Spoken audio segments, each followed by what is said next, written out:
राधे राधे। आइए सुनते हैं आज का प्रसंग। द्वादश ज्योतिर्लिंगों में से एक केदारनाथ ज्योतिर्लिंग की कथा।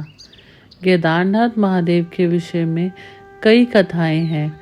स्कंद पुराण में लिखा है कि एक बार केदार क्षेत्र के विषय में जब पार्वती जी ने शिव जी से पूछा, तब भगवान शिव ने उन्हें बताया कि केदार क्षेत्र उन्हें अत्यंत प्रिय है। वह यहाँ सदा अपने गणों के साथ निवास करते हैं।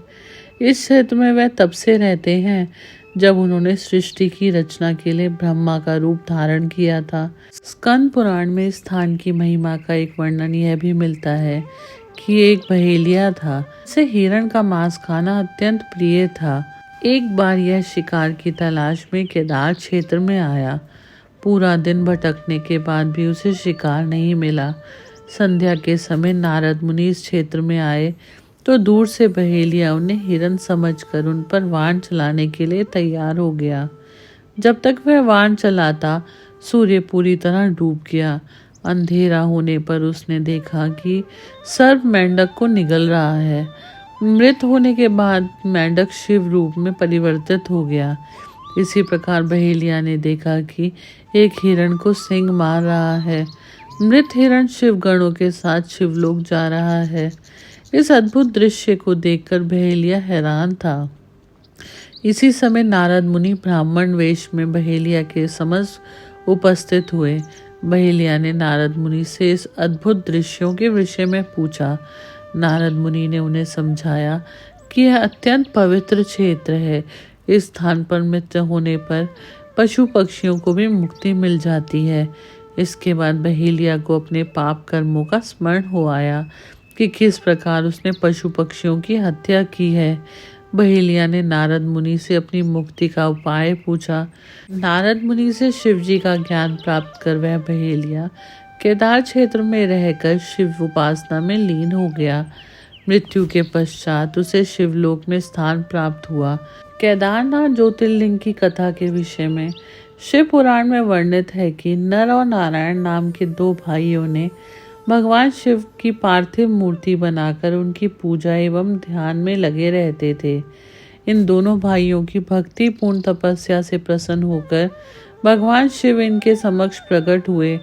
भगवान शिव ने इनसे वरदान मांगने के लिए कहा, तो जन कल्याण की भावना से इन्होंने शिव से वरदान मांगा कि वह इस क्षेत्र में जन कल्याण हेतु सदा वर्तमान रहें। इनकी प्रार्थना पर भगवान शंकर ज्योतिर्लिंग के रूप में केदार क्षेत्र में प्रकट हुए। केदारनाथ से जुड़ी पांडवों की कथा शिव पुराण में लिखी है कि महाभारत के युद्ध के पश्चात पांडवों को इस बात का प्रायश्चित हो रहा था कि उनके हाथों अनेकों भाई बंधुओं की हत्या हुई है। वह इस पाप से मुक्ति पाना चाहते थे। इसका समाधान जब इन्होंने वेद व्यास जी से पूछा तो उन्होंने कहा कि बंधुओं की हत्या का पाप तभी मिट सकता है जब भगवान शिव इस पाप से तुम्हें मुक्त करें। भगवान शिव पांडवों से अप्रसन्न थे। अतः पांडव जब विश्वनाथ के दर्शन के लिए काशी पहुंचे, तब वहां शंकर जी प्रकट नहीं हुए। शिव जी को ढूंढते हुए पांचों पांडव केदारनाथ पहुंचे। पांडवों को आया देखकर शिव जी ने भैंस का रूप धारण कर लिया और भैंस के झुंड में शामिल हो गए। शिव जी की पहचान करने के लिए भीम एक गुफा के मुख के पास पैर फैलाकर खड़ा हो गया। सभी भैंसें उनके पैर के बीच से होकर निकलने लगे, लेकिन भैंस बने शिव जी ने पैर के बीच से जाना स्वीकार नहीं किया। इससे पांडवों ने शिव जी को पहचान लिया। इसके बाद शिव जी वहां भूमि में विलीन होने लगे।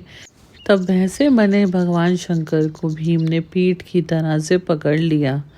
भगवान शंकर पांडवों की भक्ति एवं दृढ़ निश्चय को देखकर प्रकट हो गए और उन्हें पापों से मुक्त कर दिया।